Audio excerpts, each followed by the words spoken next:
And welcome back to the HRE4M audio series.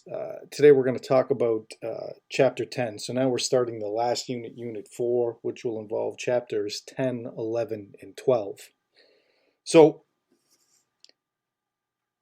we've seen in the previous unit where we've tried to take the concepts and ideas from Units 1 and 2 and then try to ground them in a lived reality for people in Unit 3. Unit 4 tries to extend that discussion about freedom and freedom in a much more, I guess, practical sense, if you will, in the idea that we now start to really try to examine how freedom has an effect on us, both positive and negative, and how we try to then work within the confines of that morally and ethically. So what you're going to find, and you've probably already noticed when looking through the text, you're going to see a lot more anecdotal references to individuals and people who whose life experiences or vocations in life tie into these concepts, much more so than you saw in the earlier chapters. And that's, again, trying to provide you with some real world context for what's being discussed in these chapters.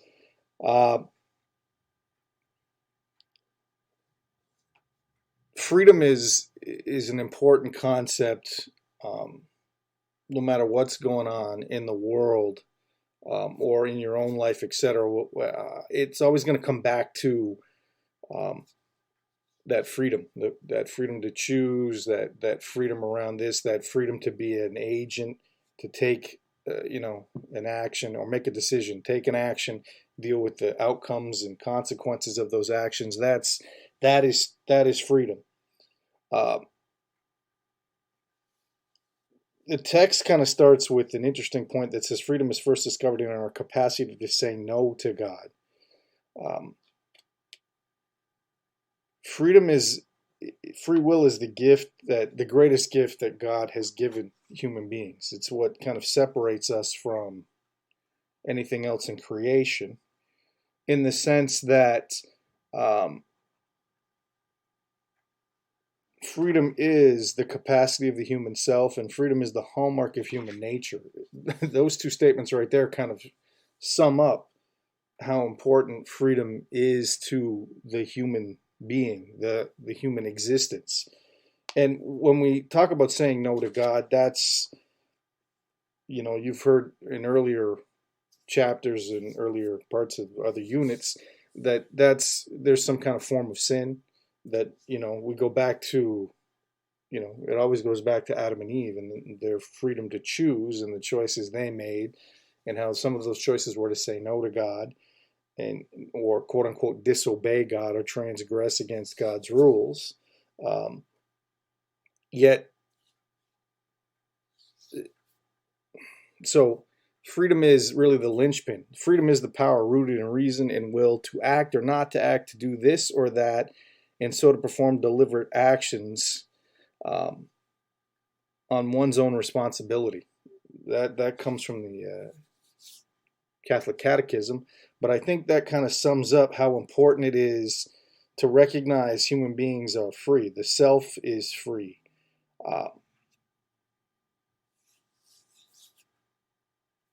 That freedom has some positives to it.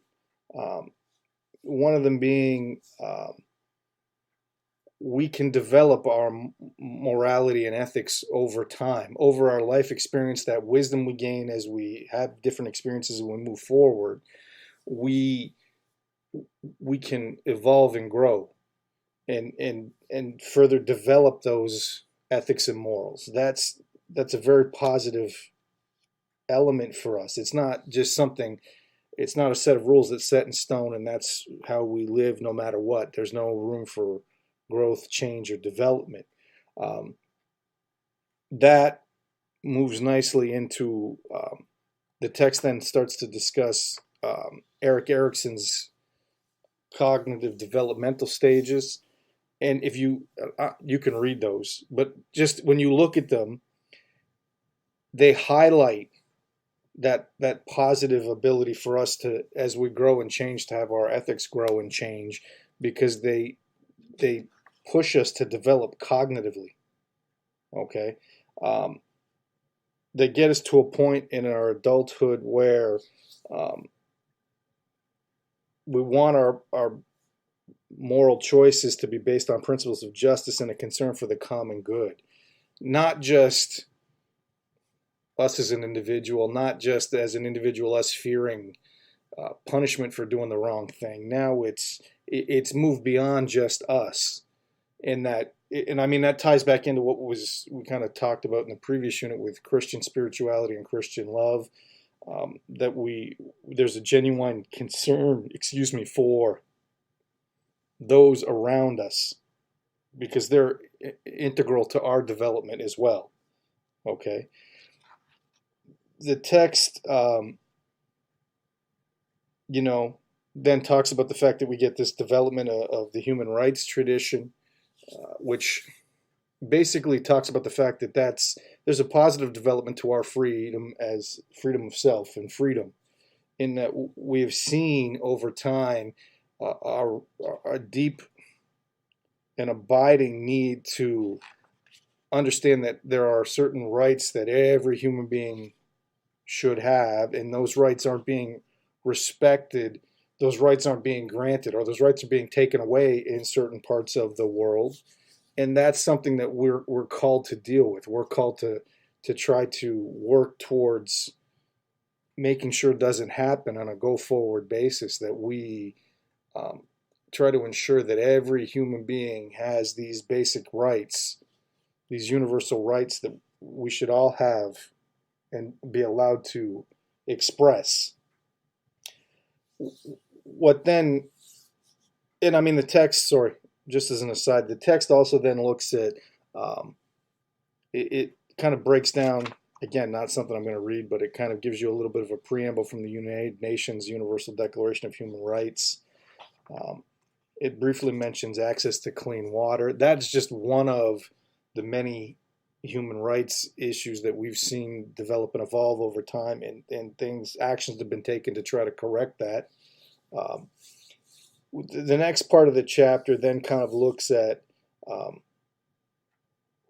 the negatives, if you will, of freedom or being a free agent.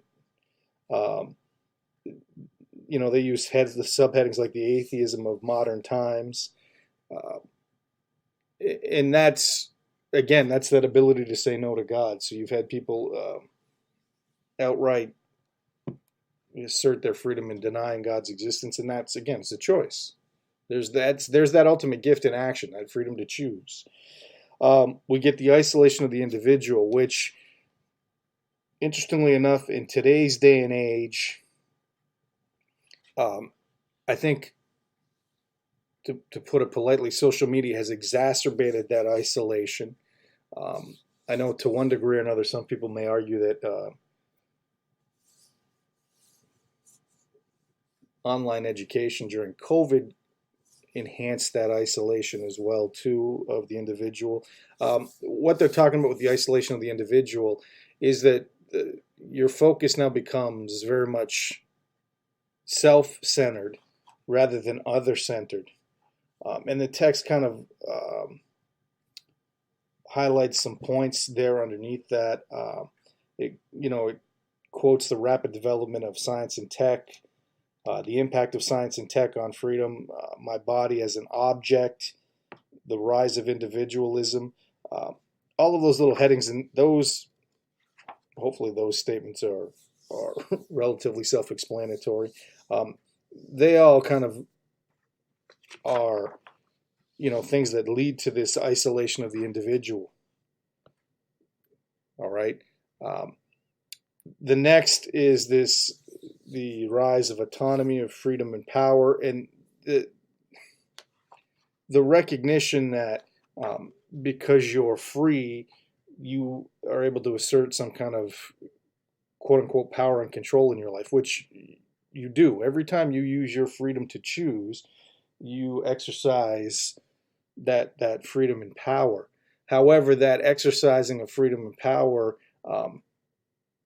becomes a negative thing when it's done without any kind of cognizance or recognition that there is a common good. There is an ideal of justice that we're trying to adhere to, and sometimes that needs to take precedence over your ability to assert your own power and freedom.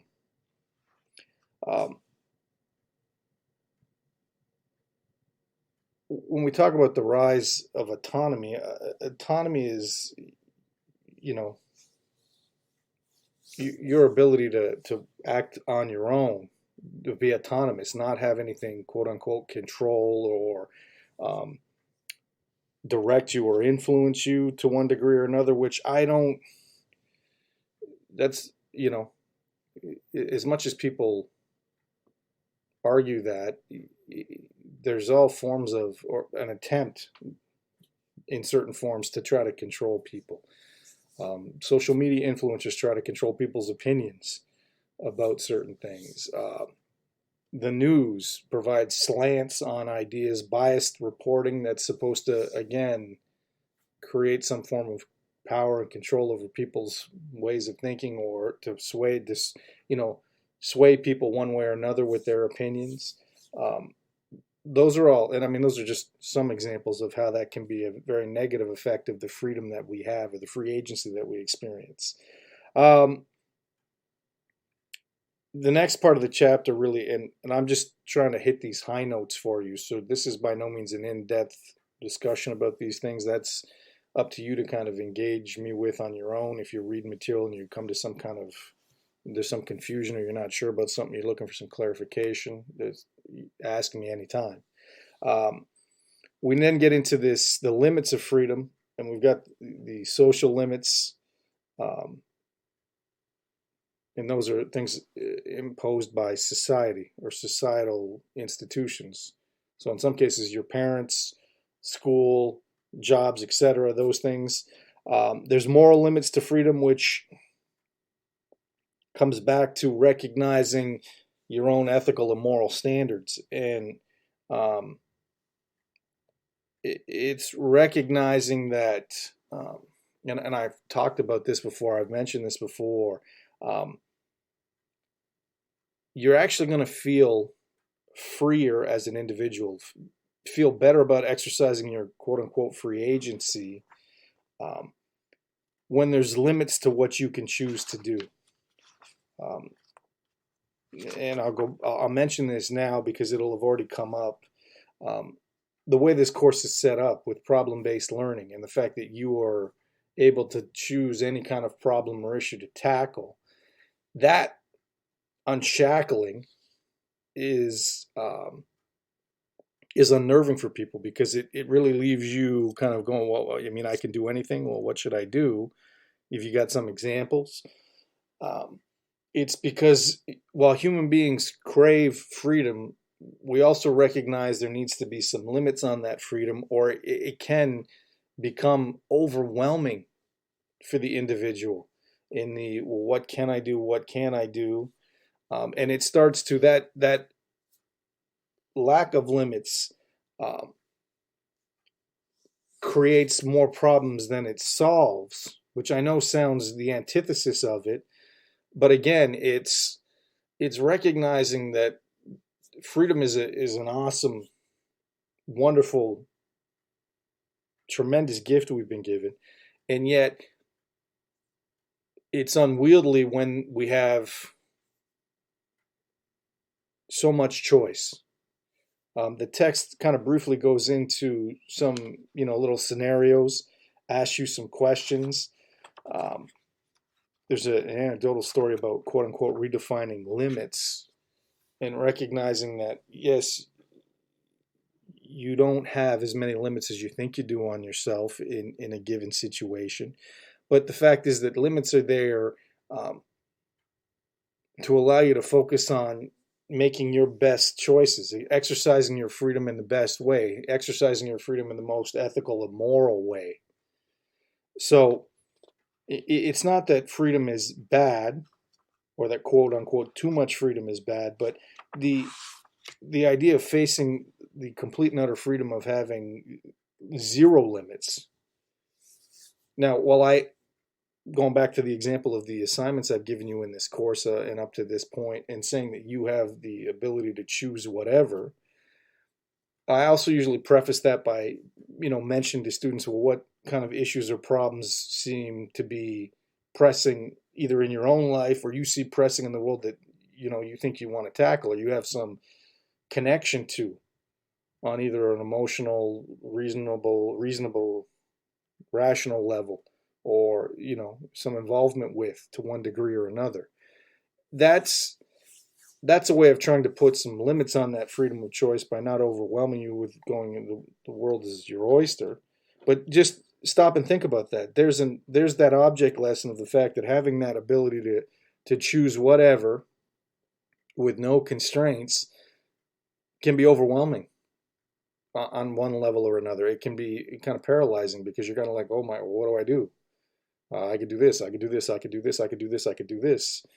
And yet, if people were to stop and think and in that reasonable, rational, logical kind of part of your brain, look at yourself and go, well, yes, there's all these issues, but really these issues kind of stick out for me as being what I think are the most important or pressing. There's a pressing need to deal with them in some way, shape, or form. That's not meant to be limiting in the sense that it limits your freedom and curtails it altogether, but gives you limits that allows you to cope better with and make much more effective ethical and moral choices with those limits. So that's kind of pretty much it for chapter 10. As always, if you've got any questions, don't hesitate to ask me, to bring them up. Okay. And until the next time, have a wonderful day.